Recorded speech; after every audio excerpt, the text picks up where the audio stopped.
আসসালামু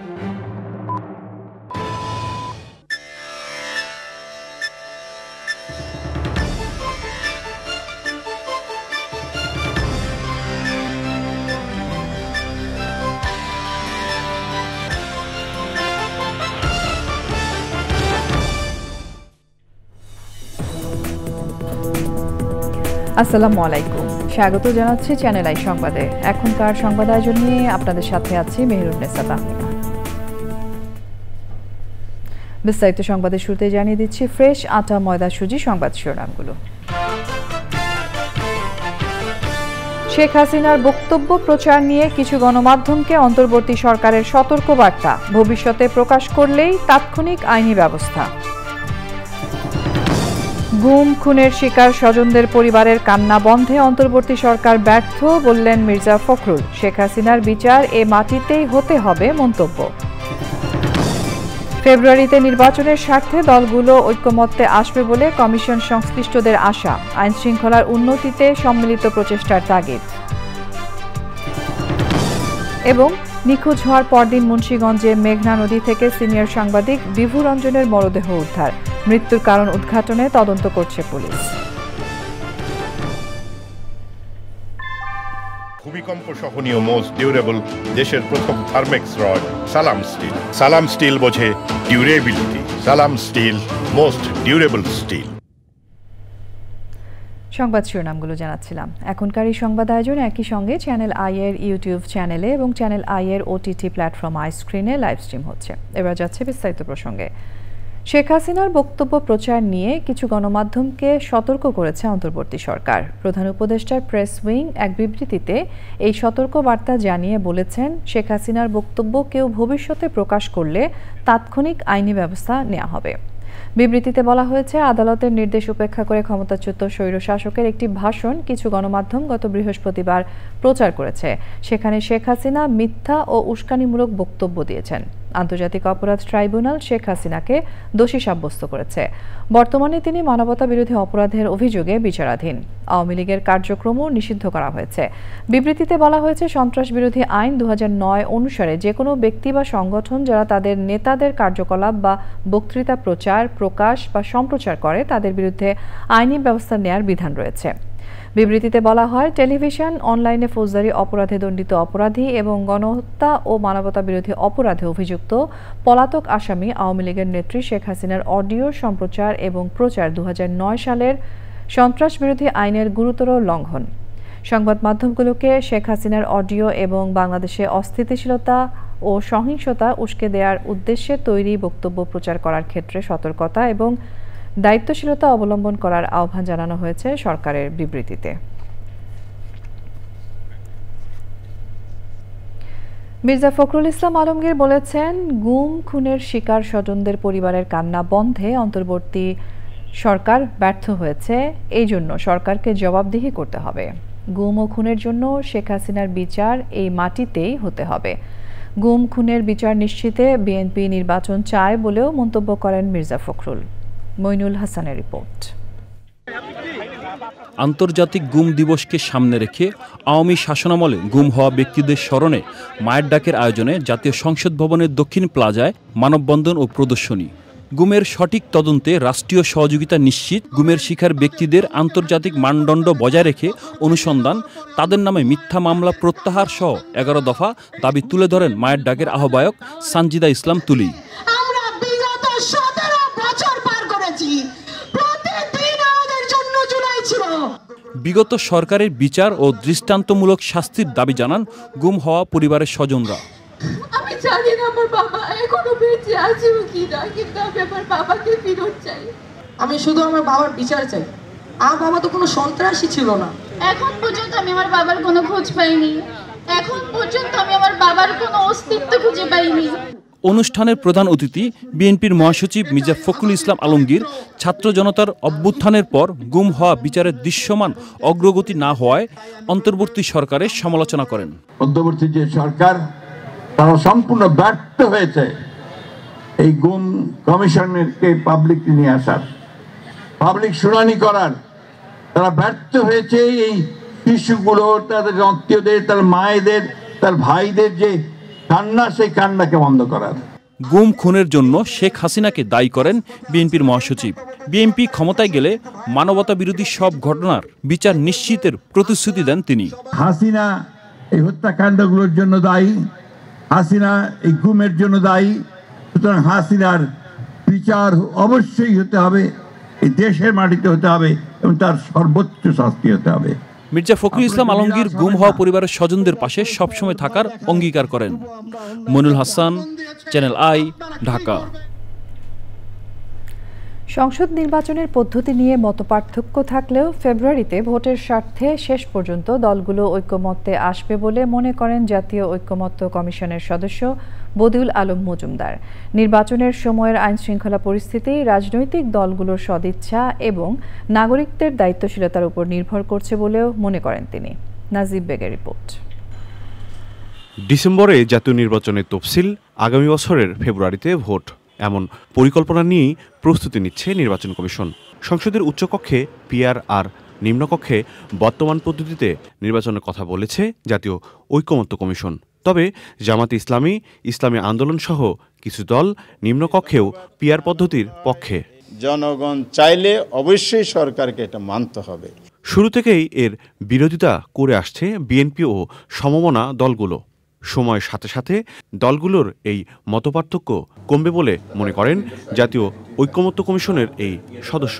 আমরা নিম্নকক্ষে বর্তমানে যে পদ্ধতি আসে আসন ভিত্তিক পদ্ধতি আমরা সুপারিশ করেছি, আর উচ্চকক্ষে আমরা পিআর পদ্ধতি সুপারিশ করেছি। দুটোরই ইতিবাচক দিক আছে এবং নেতিবাচক দিক আছে। কোনো কোনো গণমাধ্যমে যে এটা খণ্ডিত আমার বক্তব্য দিয়ে যে ভুল বুঝাবুঝি সৃষ্টি করার চেষ্টা করেছে।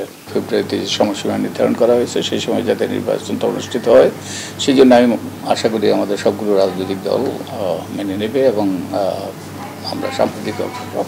সংসদ নির্বাচনে বড় চ্যালেঞ্জ হবে আইনশৃঙ্খলা নিয়ন্ত্রণে রাখা। তবে বদিউল আলম মজুমদারের মতে এ বিষয়ে সংশ্লিষ্টদের করতে হবে দায়িত্বশীল আচরণ। রাজনৈতিক দলগুলো যদি সদাচরণ করে, তাদের প্রার্থীরা যদি ছলে বলে কলে কৌশলে নির্বাচনী বৈতরণী পার হওয়ার জন্য বদ্ধপরিকর না হয়, তাহলে তো ওই একদল পাহারাদার বসানো কম গুরুত্বপূর্ণ হবে। নির্বাচন কমিশন সহ নির্বাচনের সাথে যুক্ত সবারই দায়বদ্ধতার আওতায় থাকা উচিত বলে মনে করেন বদিউল আলম মজুমদার। নাজিব বিক, চ্যানেল আই, ঢাকা। মুন্সিগঞ্জের গজারিয়ায় মেঘনা নদীতে ভাসমান অবস্থায় পাওয়া গেছে ঢাকার সিদ্ধেশ্বরী থেকে নিখোঁজ সিনিয়র সাংবাদিক বিভু রঞ্জন সরকারের মরদেহ। স্বজনদের মাধ্যমে এই তথ্য নিশ্চিত করেছে মুন্সিগঞ্জ জেলা পুলিশ। মেঘনা নদীতে অজ্ঞাত মরদেহ ভাসতে দেখে খবর দিলে পুলিশ এসে তা উদ্ধার করে হাসপাতালের মর্গে পাঠায়। বৃহস্পতিবার সকালে অফিসে যাওয়ার কথা বলে নিজের ব্যবহার করা মোবাইল ফোন বাসায় ফেলে রেখে সিদ্ধেশ্বরী বাসা থেকে বের হয়ে আর ফিরে আসেননি সাংবাদিক বিভু রঞ্জন সরকার। রাতে রমনা থানায় সাধারণ ডায়েরি করা হলে তৎপরতা শুরু করে পুলিশ। বাসা থেকে বের হয়ে কোথায় কার সঙ্গে দেখা করেছিলেন সাংবাদিক বিভু রঞ্জন তা খুঁজে বের করার চেষ্টা করছে পুলিশ। আমরা আমাদের মতো করে কাজ করা শুরু করি। বিশেষ করে আমরা তার বাসা থেকে বের হওয়ার থেকে যে সিসি ক্যামেরা এবং আশেপাশের যেগুলো আমরা এগুলো যাচাই বাছাই করতেছি। আমরা অলরেডি চেক করেছি বাসা থেকে সে অন ফুটে মানে পায়ে হেঁটে বের হয়ে গেছে, একাকী বের হয়ে গেছে। একটা ফাঁড়ি আছে, সেটা হচ্ছে মুন্সিগঞ্জের গজারিয়া এলাকায় কলাগাছিয়া। এইখানকার ওরা একটা বডি এরকম এই ভাসমান অবস্থায় নদী থেকে রিকভার করেছে। পরবর্তীতে আমরা ছবি দেখে মেলানোর পরে মনে বুঝছি যে এটাই হতে পারে। তো এইটা তাদের ফ্যামিলিকে জানানো হয়েছে, ফ্যামিলিকে দেখানো হয়েছে, তারা মোটামুটি প্রাথমিকভাবে এটা শনাক্ত করেছে। সংবাদের এ পর্যায়ে আমরা নিচ্ছি একটা বিরতি এবং বিরতির পর্যায়ে থাকছে ফিলিস্তিনের অবরুদ্ধ গাজা উপত্যকায় দুর্ভিক্ষ শুরু নিশ্চিত করেছে জাতিসংঘ। ইসরায়েলের পররাষ্ট্র মন্ত্রণালয়ের প্রত্যাখ্যান।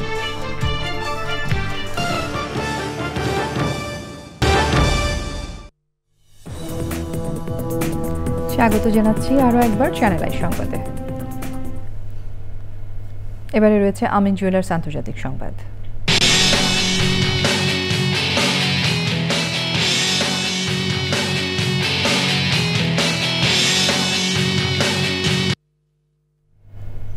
ফিলিস্তিনের অবরুদ্ধ গাজা উপত্যকায় দুর্ভিক্ষ শুরু হয়েছে, নিশ্চিত করেছে জাতিসংঘের বৈশ্বিক ক্ষুধা ও খাদ্য নিরাপত্তা বিষয়ক সংস্থা আইপিসি।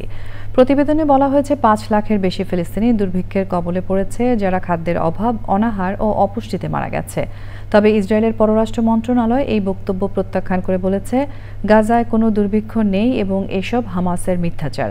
যুক্তরাজ্যের মানবাধিকার সংগঠন সেভ দ্য চিলড্রেন্সের প্রতিনিধি ড্যান স্টুয়ার্ট জানিয়েছেন, গাজায় শিশুদের অবস্থা ভয়াবহ, অধিকাংশ শিশু খাদ্যাভাবে মারা যাচ্ছে।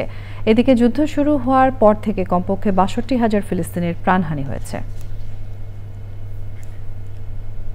এবারে রয়েছে কৃষি সংবাদ।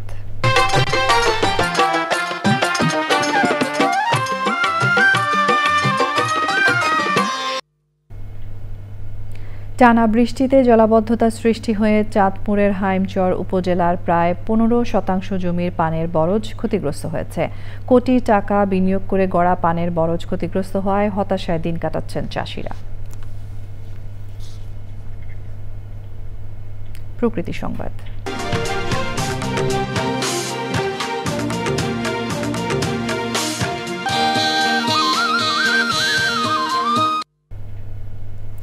বাগেরহাটের মোংলায় ১০.৫ কেজি হরিণের মাংস সহ একজন শিকারীকে আটক করেছে কোস্টগার্ড। কোস্টগার্ডের মিডিয়া কর্মকর্তা লেফটেন্যান্ট কমান্ডার সিয়ামুল হক জানিয়েছেন, মোংলা থানাধীন সাইলের সংলগ্ন এলাকায় বিশেষ অভিযান পরিচালনা করা হয়। আটক ব্যক্তির বিরুদ্ধে আইনানুগ ব্যবস্থা নিতে চাঁদপাই ফরেস্ট অফিসের কাছে হস্তান্তর করা হয়েছে। এবারে এক্সিম ব্যাংক বাণিজ্য সংবাদ।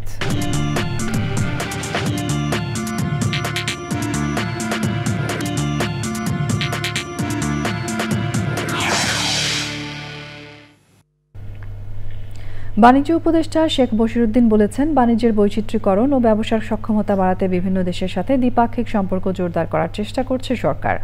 বিক্রয়ের প্রবৃদ্ধি ও প্রতিযোগিতামূলক আমদানি সক্ষমতা বাড়ানোর ক্ষেত্রে পাকিস্তানের বাণিজ্য মন্ত্রণালয়ের সাথে আলাপ চলছে।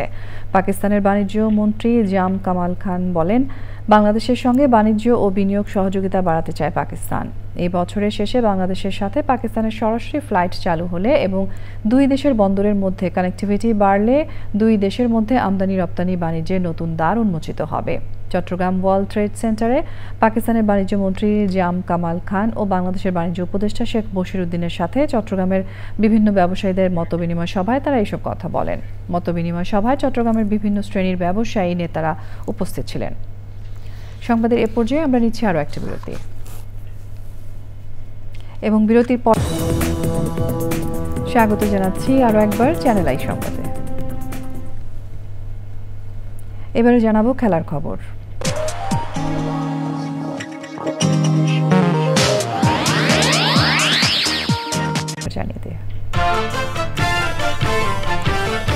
শেখ হাসিনার বক্তব্য প্রচার নিয়ে কিছু গণমাধ্যমকে অন্তর্বর্তী সরকারের সতর্ক বার্তা, ভবিষ্যতে প্রকাশ করলেই তাৎক্ষণিক আইনি ব্যবস্থা।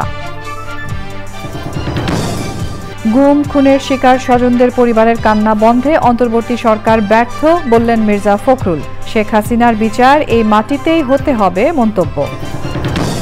ফেব্রুয়ারিতে নির্বাচনের স্বার্থে দলগুলো ঐক্যমত্যে আসবে বলে কমিশন সংশ্লিষ্টদের আশা, আইন শৃঙ্খলার উন্নতিতে সম্মিলিত প্রচেষ্টার তাগিদ। এবং নিখোঁজ হওয়ার পরদিন মুন্সিগঞ্জে মেঘনা নদী থেকে সিনিয়র সাংবাদিক বিভু রঞ্জনের মরদেহ উদ্ধার, মৃত্যুর কারণ উদ্ঘাটনে তদন্ত করছে পুলিশ। প্রিয় দর্শক, চ্যানেল আই এর সর্বশেষ সংবাদ জানতে ভিজিট করুন channelionline.com এ। যুক্ত থাকুন আমাদের সোশ্যাল মিডিয়া প্ল্যাটফর্মগুলোর সাথে। এরই সঙ্গে শেষ করছি এখনকার সংবাদ আয়োজন। ধন্যবাদ এতক্ষণ আমাদের সঙ্গে থাকার জন্য।